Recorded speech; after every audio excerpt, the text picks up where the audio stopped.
Ala, ang daming blueberry. And welcome back guys to Primo TV. Balita dyan mga boys. So for today's video, ka muna! Morning. Hey.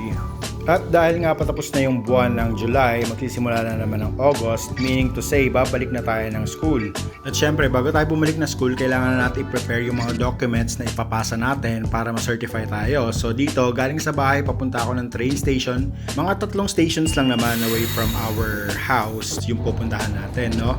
So dito, bumaba na ako dun sa last station na tinatawag na Hovinka. So sa Hovinka, maganda rin talaga yung lugar nila. So marami ring mga lumang establishments, malapit yung mga area nila sa isa't isa, lalo sa train station. So dito nga naglakad-lakad ako. Siyempre, hindi mawawala dyan yung McDonald's, no? At akalain mo sa impyerno, may bar pa, di ba? Oh, yun to. So tuloy natin yung paglalakad natin. Siguro around like 8 minutes lang naman walk papunta doon. And ito, wala. Napakabilis na serbisyo. Certified na agad yung mga documents natin. And syempre, dahil nga nandito tayo sa ibang lugar, sinamantalan na rin natin mag-ikot-ikot at kung saan-saan kumuha ng mga footage dito para naman may makipakita ako sa inyo. And syempre, yung buffet serye natin, syempre hindi mawawala yan. And apparently, same lang yung mga food na kinakainan natin. Kasi nga naman, napakasulit talaga nito, no? So sa 13 euro mo, makakain mo na lahat ng kailan ng gusto mo. Meron pang kanin, may ulam dyan, tapos may dessert pa. Unlike sa kakain ka ng meal, magre-range siya around 15 to 20 euro, no? So ito na nga. After nga namin kumain dito, nung mga kasama ko nagpa-certify mga klase ko, pumunta na ako dun sa bahay nung katrabaho ko kasi nga berry picking kami sa araw na to. So kasama ko rito siya, yung asawa niya, yung anak niya, at yung anak ng anak niya. So ito na, isakay lang tayo ng sasakyan at lahat ng lupain na makikita mo dyan, sa kanila yan, hindi sa atin yan.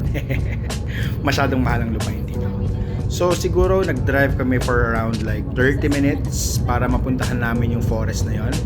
At pagdating nga namin doon, naku, wala talagang katao-tao. At syempre, maghanap na tayo ng lugar kung saan tayo kukuha ng berry, no? So dito nga, ito yung spot na nakita ko na napakarami talaga. At ang kagandahan pa nga rito, kahit saang forest ka magpunta dito, basta may berries, libre ka manguha. At isa pa, yung mga berries na nakuha mo, pwede mo siya ibenta.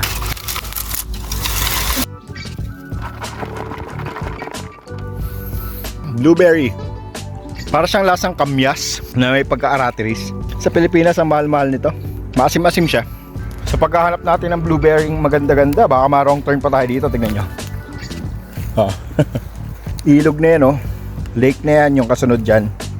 At sobrang dami nga ng berry. Talagang nakakalito kung saan ka kukuha. Pero talagang sa lahat ng paligid mo, makakarami ka talaga. Tapos eto, naglakad din ako dun sa may lake. Gusto ko lang ipakita sa inyo. At medyo malinaw nga rin yung tubig dito, no? So palagay ko pwede talaga maligo rito. And sabi nila pwede rin daw mag-fishing dito. Napakaganda talaga ng lugar dito, no? So ito na nga yung yung na-harvest ko, no? So parang mga 1/4 na timbayan, mga 4 na tab yan, guys. Susunod naman natin yung mushroom picking, no? So if you like the video, guys, click like, share, and subscribe. Peace out!